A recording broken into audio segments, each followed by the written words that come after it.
10월 31일은 종교개혁 기념일입니다. 1517년에 시작된 일, 작년에 500주년을 기념했고 올해 501년이 된 날입니다. 종교개혁자들이 뭔가를 다 허물고 새로운 집을 지으려고 했던 사람들은 아닙니다. 뭔가 올바른 방향으로 돌아가자, 성경을 연구하되 그것도 전통만 연구하는 게 아니라 성경을 원전 자체로 연구하고 묵상하고 깨달아 보니 우리가 너무 성경에서부터 멀리 떠나와 있다. 그러니 성경대로 돌아가자, 말씀대로 돌아가자, 이렇게 외쳤던 것이 종교개혁의 시작이었습니다. 여러분, 교회라고 왜 잘못되고 싶어 그렇게 흘러떠내려 갔겠습니까? 초대 교회는 예수 믿는 것을 핍박받았기 때문에 믿음 붙들고 살아남는 것이 곧 교회의 숙제였습니다. 그런데 시간이 흘러 신앙이 인정받고 심지어 힘과 권력을 교회에다가 실어주고 그리고 제도와 조직이 만들어지면서 교회는 살아보지 않은 세상을 살게 된 거죠. 우리가 이런 시대에 어떤 제도와 조직을 만들고 어떻게 성경을 가르쳐서 복음을 널리 펼쳐 나갈까 고민하면서 그 시대의 교회로 살아나려고 하다가 보니 뜻하지도 않게 많이 성경으로부터 멀어진 그 시대적 문제를 해결하려다가 오히려 문제가 생겨버린 경우라고 말할 수 있을 겁니다. 그런데 여러분, 오늘날 그런 개혁을 통해 생겨난 우리 개신교회, 프로테스탄트라고도 부를 수 있고 개신교회라고도 말하는 우리 기독교회도 옛날과 다를 바 없이 또 다른 개혁의 대상이 되고 말았습니다. 안에서부터 밖에서부터 이건 아니다, 성경이 이것을 말하는 건 아니지 않냐라는 이야기를 듣게 된 것이죠. 여러분, 세상 어떤 영역이든지 이론가와 실행가 사이에는 참 큰 간극이 있습니다. 학교에서 연구하는 분들과 현장에서 일하는 분들의 목소리가 좀 다르죠. 하다못해 회사에서도 본사에 근무하는 분들과 지사에 근무하는 분이 다르고, 여러분, 기획하는 입장의 부서하고 영업을 뛰는 부서의 입장이 서로 많이 다릅니다.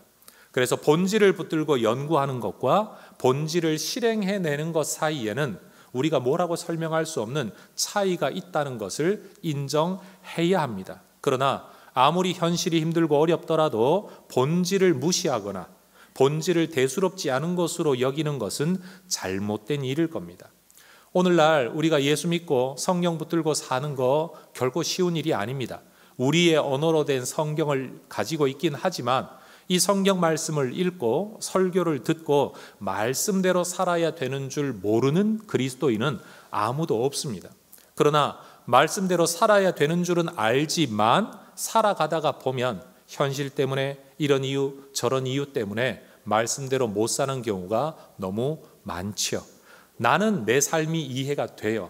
그러나 여러분, 그렇게 살아가기 시작하다가 보면 언젠가 자기가 말씀으로부터 너무 멀리 떠나와 있다는 것을 깨닫게 될 날이 오겠죠. 따라하십시다. 우리는 개혁의 주체이자 개혁의 대상입니다. 여러분, 개혁은 뭔가를 허물어뜨린다는 뜻이 아닙니다. 더 본질로, 더 바른 곳으로 끊임없이 돌아가려는 노력이 개혁이겠죠. 전 우리 혜성교회가 바로 이런 개혁의 교회가 되기를 원합니다. 개혁교회에 아주 중요한 모토가 하나 있습니다. 따라해 보시겠습니까? 개혁된 교회는 개혁하는 교회가 되어야 합니다. 개혁이 한번 되어졌다고 해서 우리가 완전한 게 아니라는 거죠. 아무리 개혁을 해도 우리는 죄인입니다. 죄인들이 모인 공동체가 완전할 수는 없는 겁니다. 우리가 정말로 죽어 하나님 나라에 갈 때까지 세상의 완전함은 있을 수가 없는 겁니다. 그러나 포기하면 안 되죠. 개혁된 우리가 끊임없이 하나님의 뜻 가운데로 더 다가가기 위한 끊임없는 개혁을 이루어 가야 된다는 거죠. 오늘 종교개혁 기념주의를 맞이해 저는 바로 이러한 관점을, 이러한 생각을 우리가 다시 한번 공유할 수 있기를 원합니다. 혜성교회는 좋은 교회입니다. 그러나 끊임없이 개혁되어야만 합니다. 저와 여러분은 좋은 그리스도인일 수 있습니다. 그러나 끊임없이 개혁해야만 합니다. 머물러 있지 아니하고 늘 말씀을 기준으로 새로워지려는, 성경으로 돌아가려는, 성경과 가까워지려는 노력이 저와 여러분에게 있기를 주의 이름으로 축원합니다. 오늘 본문에는 그렇게 자기가 살아가던 시대가 원래 그랬다, 어쩔 수 없다라고 포기하지 않고 원래 어떠해야 되느냐, 우리는 어떤 모습이 되어야 되는가를 고민했던 한 사람의 이야기가 나옵니다. 바로 요아스 왕의 성전 보수와 종교개혁의 이야기입니다. 원래 한 살배기였던 요아스는 고모였던 여호사브앗의 용기 때문에 목숨을 건질 수 있었습니다. 여호사브앗이라는 공주는 어머니가 정권을 잡기 위해 모든 왕족을 죽일 때 그 일에 동참하지 않았습니다. 또 말릴 만한 힘도 없었습니다. 그러나 한 살배기 조카를 그 칼에서부터 건져내어 성전에 몰래 숨겨 그를 키웠습니다. 그리고 그 요아스가 7살이 되었을 때에 고모부였던 여호야다 제사장이 그를 왕의 자리에 앉힙니다. 목숨을 걸고 일종의 반역을 행한 것이죠. 하나님의 약속을 붙들었던 인맥과 인륜을 편드는 게 아니라, 권력에 굴복하는 게 아니라 그래도 한 생명을 귀히 여겼던 여호사브앗 때문에 여러분 요아스는 죽음에서 살아난 겁니다. 만약 여호사브앗이 마음의 결심을 하지 않았다면 요아스는 한 살에 할머니의 칼에 죽었어야 할 운명입니다. 또 하나님의 뜻대로 하나님의 나라에, 하나님의 백성들에게 약속의 왕이 세워져야 된다라는 것을 꿈꾸었던 여호야다의 용기가 아니었다면 또 요아스는 왕이 될 수 없었을 겁니다. 요아스가 다윗의 혈통적 후손이라는 것 외에는 7살짜리 소년이 왕이 될 만한 어떠한 힘도 가지고 있지를 못했습니다. 백성들을 설득하고 백성들을 선동하고 그리고 하나님의 약속을 앞세워 사람들을 그 앞에 순종하게 만든 여호야다 때문에 요아스는 왕이 될 수 있었다는 말이죠. 왕의 자리에 앉혀만 준 게 아닙니다. 아버지 없는, 할아버지도 없는 이 요아스를 위해 여호야다, 그는 육체적으로는 고모부였지만 그의 직책은 제사장이었고 그가 요아스의 대리 아버지와 같은 역할을 해 결혼도 시켜줍니다. 오늘 본문 3절을 한번 보십시오. 여호야다가 그를 두 아내에게 장가들게 하였더니 자녀를 낳았더라. 성경은 요아스가 장가 갔다라고 말하지 않습니다. 이 모든 결혼이 요아스가 주도한 게 아니라 여호야다가 주도하여 이 일이 이루어졌다는 겁니다. 오늘 우리가 이해하고 있는 성경 원리대로 하면 한 남편에게 두 아내가 있었다, 성경적으로 지탄받아야 될 일이기는 하지만 그 당시의 문화, 그리고 이 성경을 기록할 그 당시의 문화로 보았을 때는 아마 허용적인 일이었던 것 같고, 더군다나 역대기 기록자가 이 이야기를 떳떳하게 기록하고 있는 이유는 여호야다로 말미암아 왕족이 대를 이어갈 수 있도록 두 아내나 얻고 자손을 낳는 일이 생겼다. 시편 127편에 의하면 자손은 여호와의 기업인 동시에 장사의 수중에 있는 이 화살통에 들어있는 화살과 같다라고 말을 하지 않았습니까? 여러분, 다윗 후손의 화살통에 화살이 비어 있었는데 여호야다 때문에 여러분 요아스는 40년을 통치했고 2명의 아내를 얻어 자손을 낳았다. 시간적으로도 상황적으로도 이 비어진 화살통에 하나님의 약속의 후손들이 채워질 수 있는 모든 여건이 만들어졌다. 누구 때문에? 여호야다 때문에. 여러분, 여호야다는 자기 이름을 세우는 게 아닙니다. 자기 권력을 세우는 게 아니었습니다. 자기 꿈을 실현하는 게 아니었습니다. 오직 하나님의 나라, 하나님의 왕국에 하나님의 약속의 후손들이 세워져야 된다는 그 일을 위해 그는 자기 인생을 걸었던 겁니다. 여호야다 한 사람 때문에 요아스라는 사람이 세워지고 다윗의 후손이 세워지고 나라의 왕조가 세워지고 나라의 질서가 세워져 가고 있었다는 겁니다. 오늘 이 예배를 드리고 있는 저와 여러분도 인생을 사는 동안에 그저 내 꿈, 내 소원만 추구하며 살아가는 게 아니라 언약의 공동체를 위해 하나님의 약속의 말씀을 위해 자기의 인생을 헌신하고 또 희생하는 그런 하나님의 사람들이 될 수 있기를 주의 이름으로 축원합니다.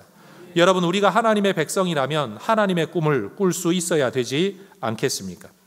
우리가 정말로 하나님 나라 백성이라면 하나님 나라에 대한 꿈도 꿀 수 있어야 되지 않겠습니까? 그래서 내 꿈과 내 소원만을 꿈꾸는 예수쟁이들이 아니라 하나님의 꿈을 꾸는 예수쟁이들, 사실 우리가 이르러야 할 자리, 우리가 개혁해야 할 우리의 모습인 줄로 압니다. 여러분, 요아스에게 있어서 여호야다가 이렇게 절대적인 영향력을 끼쳤기 때문에 요아스가 사는 동안에 여호야다의 영향력은 참 컸습니다. 본문 2절은 말하죠. 제사장 여호야다가 세상에 사는 모든 날에 요아스가 여호와 보시기에 정직하게 행하였다.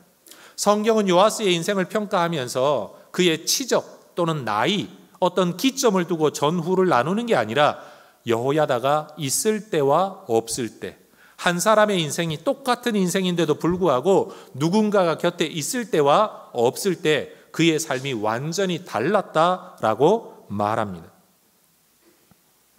자기 스스로의 결정으로 이 땅에 태어난 사람 아무도 없죠. 자기 힘으로 자기를 길러낸 사람도 아무도 없습니다. 출생뿐만 아니라 성장에 있어서도 우리는 누군가의 영향, 누군가의 도움 안에 존재하는 사람입니다.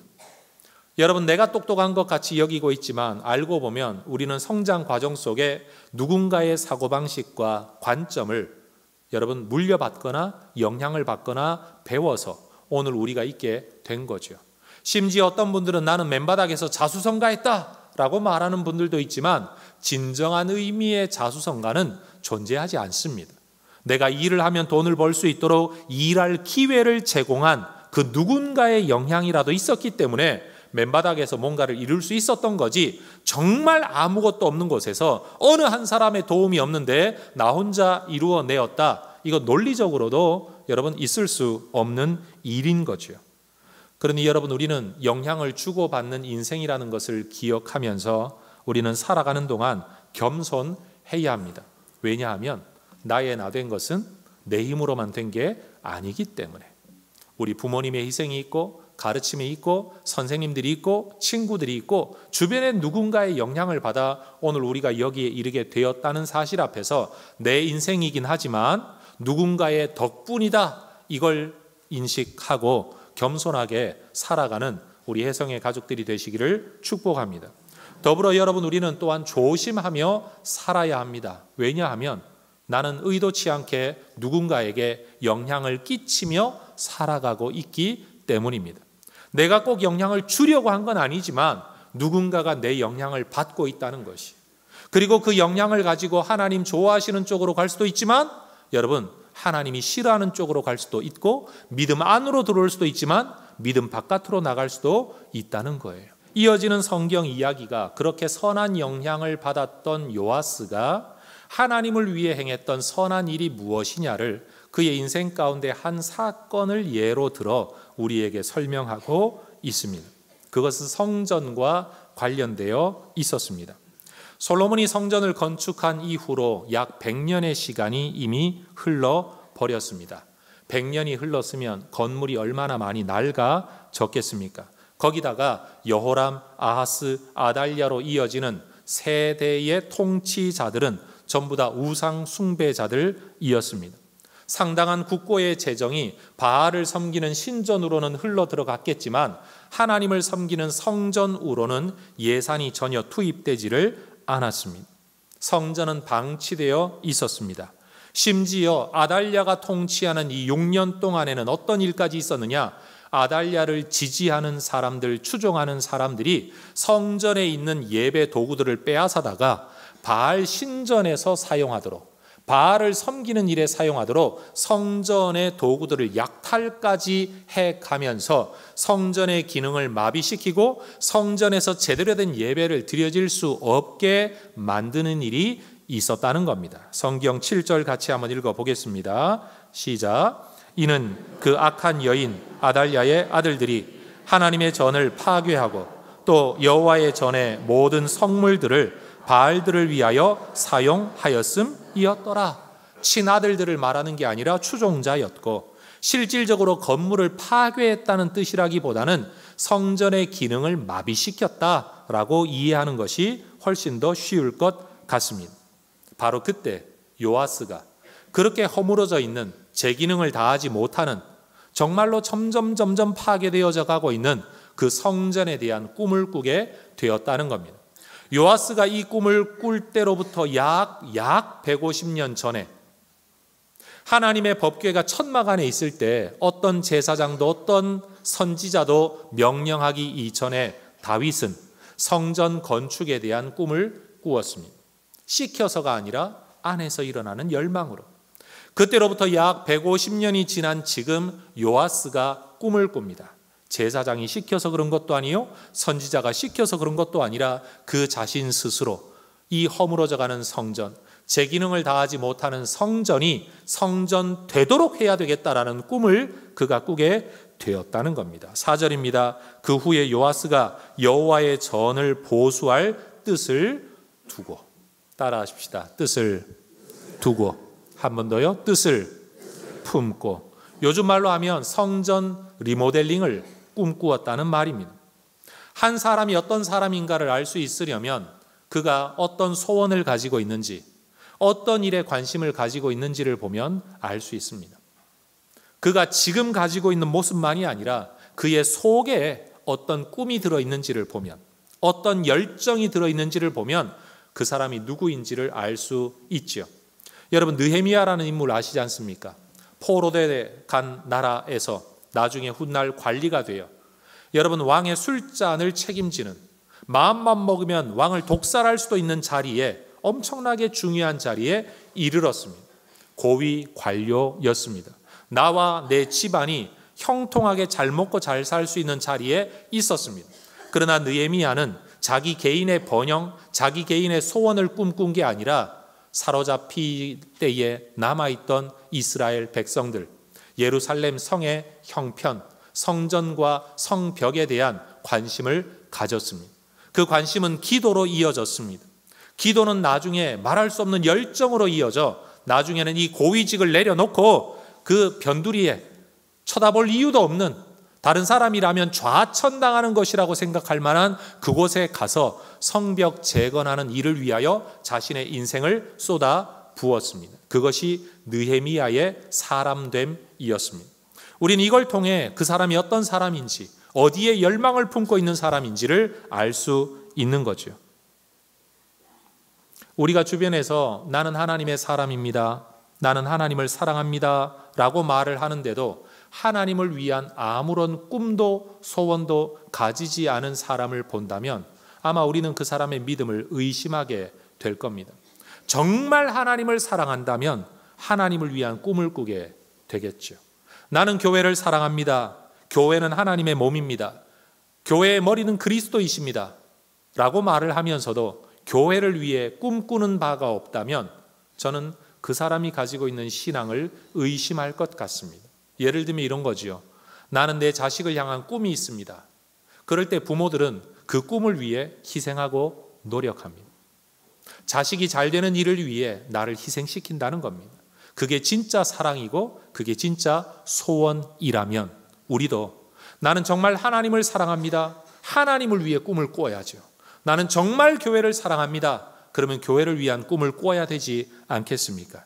저는 우리가 예수 믿으면서 하나님의 능력 가져다가 내 꿈만 이루는 일에 사용하는 성도들이 아니라 여러분, 오히려 내 자원을 가져다가 하나님의 꿈을 위하여 사용할 줄 아는 진짜 하나님을 사랑하는 하나님의 백성들 되시기를 주의 이름으로 축원합니다. 여러분, 교회 성도들은 그러해야 합니다. 그것이 마땅한 모습입니다. 우리는 요아스를 통해 바로 그러한 모습을 배우게 되는 거죠. 하나님 보시기에 선한 길을 걷는 자는 하나님을 위한 꿈을 꾸게 되어 있다. 여러분, 그것이 단순히 예배당이라는 건물만을 말하고 있는 게 아닙니다. 하나님이 가지고 계신 꿈, 없는 자들에게 대한 꿈, 선교에 대한 꿈, 복음에 대한 꿈, 여러분 지치고 힘들어 죽어가고 있는 영혼에 대한 꿈을 우리가 꾸어야 마땅하다는 겁니다. 그저 내 꿈만 가지고 와서 이루어달라고 기도하는 사람들이 아니라 하나님의 꿈이 무엇인지를 성경을 통해 배우고 그 꿈을 내 꿈으로 받아들이는 사람, 그런 사람들이 진짜 신앙인이라는 겁니다. 저는 이런 생각을 해봅니다. 요아스는 어쩌다가 성전 보수에 대한 꿈을 꾸게 되었을까? 성경은 그 이유를 설명하지 않습니다. 그런데 혼자 추측해봅니다. 다시 말씀드립니다. 제가 지금 말하는 건 성경이 아니라 혼자만의 추측입니다.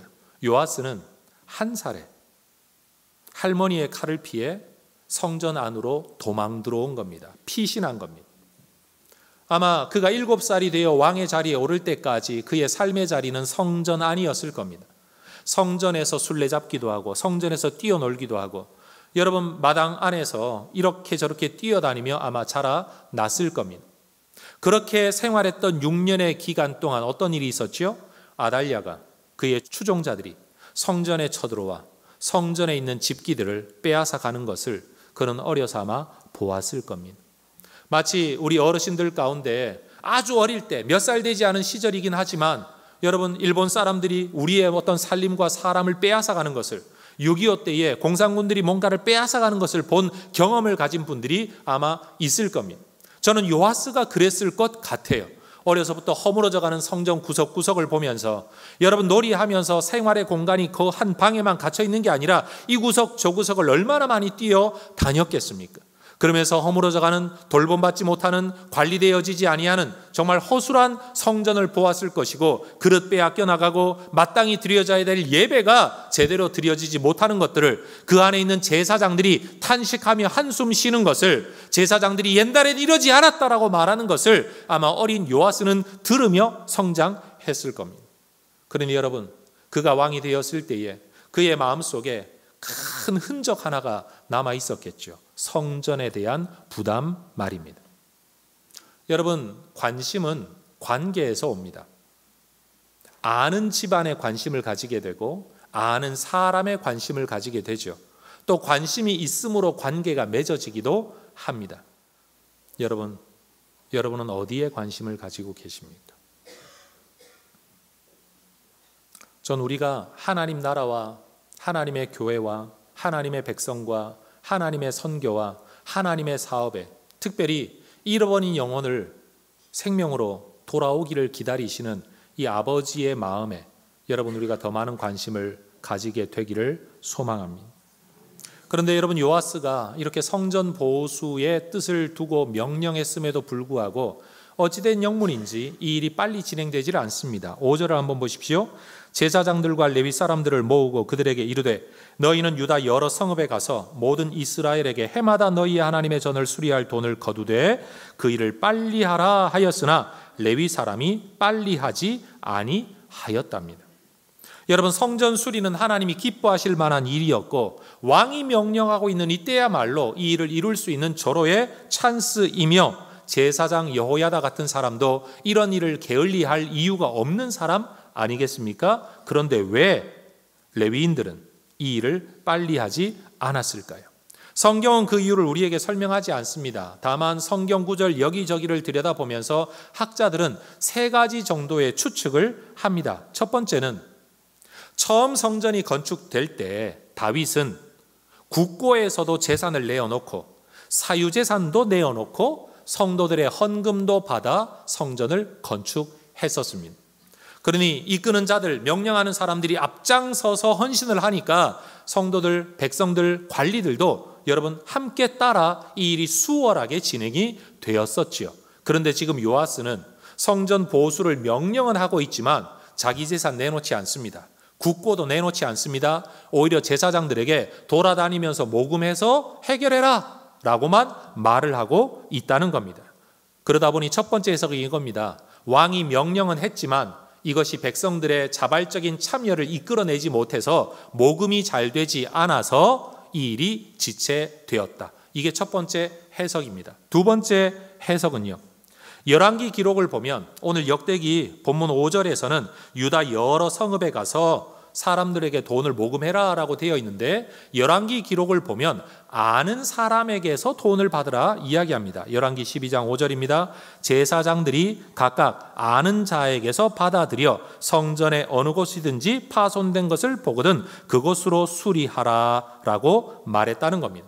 요즘 말로 하면 이런 겁니다. 담임 목사님이 헌금할 만한 성도들에게 직접 전화하고 만나가지고 헌금 부탁하고 그 목적 헌금을 가지고 이 보수 사업을 하라라고 시켰다는 겁니다.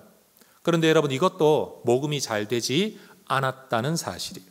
요아스가 왕이 되어 23년이 될 때까지 이 일이 제대로 진행되지 않았다는 겁니다. 이런 헌금 방법과 모금 방법이 효력이 없었다는 거죠. 세 번째 해석은 성전에 대한 세금을 내어서 그 성전 세금으로 유다 백성들이라면 마땅히 내어야 할 율법에 기록된 성전 세금, 이것도 강제 조항이 아니라 자발적인 헌금이었는데 그 성전 세금으로 모든 종교인들의 생활비를 제공을 했었다는 거죠. 그런데 여러분, 새 왕이 지나는 동안에 성전은 버려져 있었고 심지어 성전의 모든 도구들을 빼앗겨도 이것을 채워놓을 수가 없었는데 건물이 버려졌다면 종교인들에 대한 복지도 버려졌을 것이 마땅한 것 아니겠습니까? 그런데 최소한 종교인들의 생계도 해결할 수 없을 정도의 성전세가 거두어 들여지고 있던 이 시대에 거두어들인 성전세 가운데 또 일부를 떼어 성전 보수 작업을 하라고 왕이 명령하니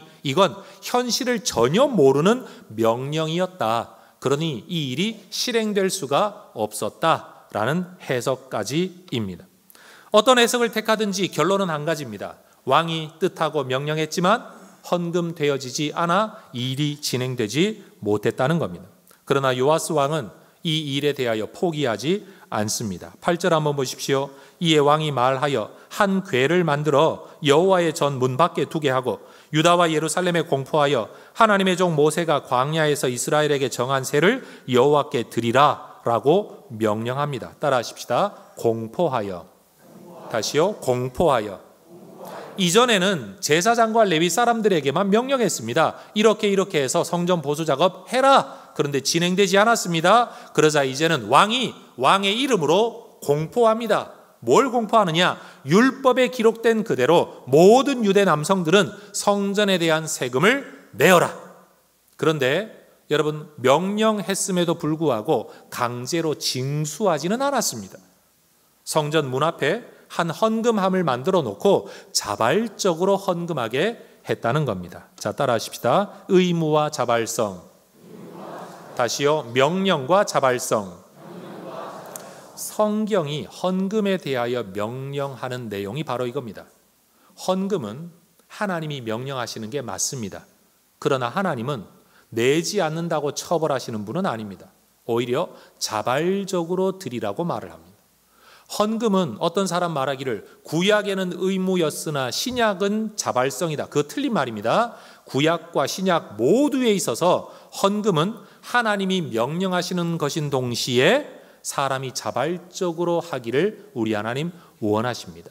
고린도후서 9장 7절은 말합니다. 각각 그 마음에 정한 대로 할 것이요 인색함으로나 억지로 하지 말지니 하나님은 즐겨내는 자를 사랑하시느니라. 즐겨낸다라는 말은 빈도수를 말하는 게 아닙니다. 기쁜 마음으로 내는 자를 사랑하신다. 하나님은 명령해 놓고도 그 말씀대로 기쁨으로 자발적으로 참여하는 자를 기뻐하신다, 사랑하신다. 이것이 헌금의 원리라는 겁니다. 여러분, 헌금 안 한다고 벌 안 받습니다. 옆에 분에게 이야기하십시다. 겁내지 마세요. 빨리 따라하십시오. 겁내지 마세요. 두려워하지 마세요. 그런다고 헌금하지 말라는 건 아닙니다. 벌은 받지 않지만 하나님 말씀하십니다. 기쁨으로 내는 자를 우리 하나님은 사랑하신다. 여러분, 모세 율법이 명령하고 있는 것이고 신약이 명령하고 있는 것이고 요아스가 선택한 방법이 바로 그 방법이었습니다. 요아스가 선택한 이 방법은요, 백성들에게 자발적인 참여를 이끌어 내었습니다. 그렇게 한 왕이 제사장과 레위 사람들과 더불어 성전이 성전 되게 하는 일을 위한 선한 꿈을 꾸었을 때에 백성들에게서도 개혁이 일어납니다. 그동안 성전세를 제대로 드리지 않던 백성들이 헌금을 하게 된 거죠. 10절 말씀입니다. 모든 방백들과 백성들이 기뻐하여 마치기까지 돈을 가져다가 궤에 던지니라. 던졌다라는 말이 아무렇게나 했다는 말은 아닙니다. 헌금함 안에 넣었다라는 말입니다. 따라하십시다. 기뻐하여 마치기까지. 다시요. 기뻐하여 마치기까지. 억지로가 아니라 자발적으로, 그래서 기뻐하여. 마치는 건 뭘 마치는 겁니까? 성전 공사가 마칠 때까지 끊임없이 헌금을 해 왔다는 겁니다. 여러분, 이것이 온전한 교회입니다. 헌금하는 사람은 제대로 헌금하고 헌금을 사용하는 책임을 맡은 장로님들과 집사님들은 제대로 이 일을 사용하는 것, 그게 제대로 돌아가는 교회의 모습, 개혁된 교회의 모습인 거죠. 여러분, 가정에서 생계를 꾸리는 사람들은 열심히 잘 벌어오고 쓰는 사람들은 그 규모에 맞게 제대로 잘 써서 가정이 행복하게 운영되는 것, 그게 진정한 개혁 아니겠습니까? 여러분, 정말로 모두가 그렇게 되어져야 할 모습 그대로 지켜야 할 자리만 지킬 수 있으면 얼마나 좋겠습니까? 11절을 보면 이렇게 돈을 많이 거두었다라고 말을 합니다. 헌금이 부족하지 않았다는 거죠. 하나님을 위한 목적의 헌금이 부족하지 않았을 때 12절 보수하고 수리하여 13절 이전 모양대로 견고하게 하였답니다. 따라하십시다. 견고하게 하니라. 제가 지금 역대하 말씀을 1장에서부터 계속 살펴나가고 있는 중에 역대기의 중요한 키워드가 견고함과 창대함이라고 말씀을 드렸습니다. 견고함은 하나님이 주시는 은혜입니다. 이 견고함은 언제 우리에게 주어지느냐? 하나님의 길을 따를 때, 말씀의 길을 따를 때, 다윗의 처음 길을 따를 때 우리에게 주어지는 은혜입니다. 견고함은 단단해지다라는 뜻이 아니라 원래 있어야 될 모습 그대로 제 기능을 다한다, 이런 의미도 가지고 있습니다. 그래서 하나님께서 누구의 하는 일을 견고하게 하시고 누구의 삶을 견고하게 하시고 그 나라를 견고하게 하시고 이런 표현을 해오다가 오늘 본문에서는 성전이 허물어진 성전, 그릇 다 빼앗겨버린 성전, 제때 예배 드려지지 않는 이 성전이 제대로 된 모습으로 갖추어져 갈 때에 성경이 뭘 말하고 있느냐? 견고하게 하였다라고 말하고 있다는 겁니다. 성도 여러분, 하나님의 뜻을 위하여 우리가 행하는 모든 일들이 견고해지기를 주의 이름으로 축원합니다. 하나님을 위해 꿈을 꾸다가도 안 될 수 있습니다. 요아스가 성전 보수에 대한 꿈을 꾸었지만 여러분, 과정 속에 어려움이 있었던 것처럼 우리도 하나님을 위해 꿈을 꾼다고 모든 일이 순적한 것 절대 아닙니다. 성도 여러분, 내가 누군가를 만나야 되겠다, 꼭 한번 만나 밥이라도 먹고 교제를 나눠야 되겠다, 이런 생각을 한 사람이 누군가에게 전화 한번 걸었는데 그 사람이 마침 전화를 받지 못했다고 해서 아이고 나는 전화를 걸었는데 그 사람이 받지 않으니까 그냥 안 만나도 되겠다, 나는 할 거 다 했어, 그러고 전화 다시 걸지 않는 사람이라면 그는 정말 그 사람을 만나고 싶어하는 사람이 아닌 거죠. 정말 만나고 싶으면 어떻게 합니까? 또 전화하고 또 전화하고 또 전화하고 약속이 될 때까지, 만날 때까지 연락할 겁니다. 우리에게 바로 그런 믿음이 필요합니다. 요아스는 내가 성전을 위해 하려고 했는데 종교인들이 협조하지 않아서 못했어 라고 하나님 앞에 핑계할 수도 있었습니다. 그러나 그는 거기에 멈추지를 않았습니다. 하지 못하는 사람을 다그치기도 하고 방법을 적극적으로 제시하기도 하면서 어떻게든 이 일을 이루어내려고 노력을 했다는 겁니다. 이게 진짜 소원입니다. 마음 한번 가졌다가 여의치 않다고 접어버리는 게 소원이 아니라 이루어질 때까지 길을 찾는 것, 그게 진짜 소원이라는 겁니다. 따라하십시다. 하지 않으려는 사람은 핑계를 찾고 하려는 사람은 길을 찾습니다. 여러분, 우리가 하나님을 섬길 때, 복음을 전하려고 할 때, 전도하려고 할 때에 해봤는데 안 된다, 하는데 어렵다, 안 된다, 어렵다, 이런 말만 할 게 아니라 여러분, 정말 한 영혼이 하나님께로 돌아와 하나님이 주시는 생명 누려 풍성한 삶 가운데 살아가기를 우리가 강렬하게 소원한다면 우리는 핑계를 찾는 게 아니라 길을 찾을 겁니다. 이 방법으로 안 되면 저 방법으로, 이때 안 되면 저 때라도, 이 사람 통해 안 되면 저 사람을 통해서라도 우리는 그 일을 하게 되겠죠. 그런데 해봤는데 안 되더라, 어렵더라, 나보고 어쩌란 말이냐, 이 말 자체가 사실은 핑계를 찾고 있는 모습이라는 거죠. 요아스는 정말 하나님을 위한 꿈을 꾼 사람이었습니다. 정말로 하나님 앞에 선한 꿈을 꾸었던 사람이었다는 말입니다. 저는 우리 혜성의 가족들이 이런 소원, 이런 꿈을 가지게 되기를 원합니다. 웬만큼 해보고 안 된다고 핑계 찾는, 핑계 뒤에 숨는 사람들이 아니라 어떻게든 해보려고 길을 찾는 사람들. 여러분, 우리가 하지 못하는 이유가 있죠. 뜻하는 대로 이루지 못하는 여러 상황이 있습니다. 그러나 저는 여러분들에게 말씀드립니다. 포기하지 아니하고 열심 내어 끝까지 길을 찾다가 보면 하나님께서 이루실 것이다. 내가 원하는 대로는 이루어지지 않더라도 분명 포기한 자리보다는 더 가까이 하나님께로 다가가게 될 것이다. 성도 여러분들, 하나님 나라 위에 봉사할 때 이만하면 되었다, 남보다 더한다 이렇게 주저앉지 말고 정말 되어져야 할 모습으로 달릴 수 있는 만큼 달리고, 정말 지친 사람이 있으면 좀 쉬시라고 말을 하고 내가 대신 뛰겠다라고 말을 하면서 교회는 절대 멈추지 않는, 개혁을 멈추지 않는 개혁교회가 될 수 있기를 저는 소망합니다. 요아스를 통해 시작된 성전 보수 사업은 단순히 건물만 리모델링하고 여러분 잃어버린 그릇과 성전의 예배 도구들만 다시 구비시킨 것으로 끝나지 않았습니다. 14절을 한번 보십시오. 여호야다가 세상에 사는 모든 날에 여호와의 전에 항상 번제를 드렸더라. 항상 번제를 드렸다는 이 구절이 등장하는 이유가 뭘까요? 이전에는 항상 번제가 드려지지 못했다는 겁니다. 요아스의 시작은 성전 리모델링이었습니다.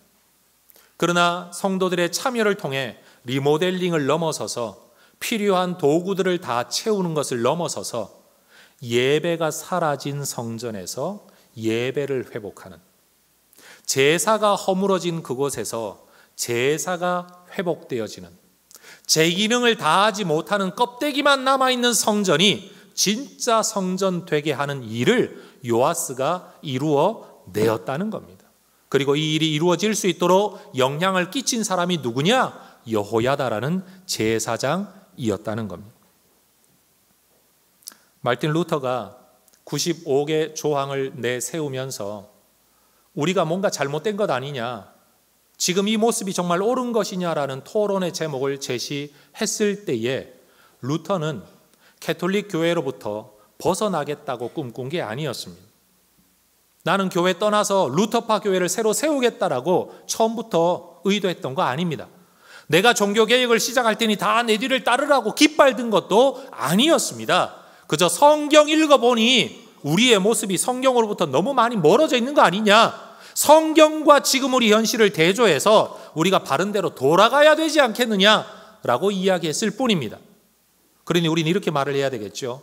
루터가 종교개혁을 일으킨 것도 아니고 루터가 종교개혁을 이룬 것도 아니라 하나님께서 루터를 사용하셔서 종교개혁을 시작하게 하셨고 이루셨다. 루터가 종교개혁의 주체가 아니라 사실은 하나님께서 그의 신앙, 성경대로 바로 돌아가려고 하는 그의 마음의 소원을 하나님이 사용하셨다는 거죠. 종교개혁의 참된 의미는 바로 거기에 있는 겁니다. 성도 여러분, 오늘 우리가 몸담고 있는 이 개신교회들도 여러분 개혁의 대상입니다. 이건 거부할 수 없는 현실입니다. 이런 이유 저런 이유 때문에, 이런 형편 저런 형편 때문에 그럴 수밖에 없다라는 것이 목사인 저로서는 충분히 이해되고 납득이 되지만, 또 다른 한쪽으로는 그럼에도 불구하고 이건 아니다 라는 생각을 여러분 저는 가지게 된다는 겁니다. 전 우리 혜성교회가 여러분 남을 개혁하고 남을 뜯어고치고 남을 비판하기 이전에 우리 스스로가 먼저 어디에 서 있는지를 돌아볼 수 있기를 원합니다. 다른 사람에게 뭔가를 요구하기 이전에 여러분 내가 서 있는 자리를 돌아보아야 된다는 거죠. 전 우리 혜성교회 성도들이 개혁의 주체인 동시에 개혁의 대상이다, 내가 바로 개혁의 대상이다, 여러분 이 생각을 절대 잊어버리지 말기를 소망합니다. 성전 보수의 시작은, 꿈은 요아스로부터 시작되었을런지도 몰라도 여러분 그런 소원을 품게 만든 건 여호야다의 영향력이었다라는 점에서 우리가 한 번은 요아스의 입장에 서서 정말 되어져야 할 모습대로 살려고 개혁하는 자가 되고, 또 한쪽으로는 여호야다의 입장에 서서 누군가로 하여금 있어야 할 자리에서 견고한 삶을 살아갈 수 있도록 선한 영향력을 끼치는 그런 하나님의 사람들이 될 수 있기를 원합니다.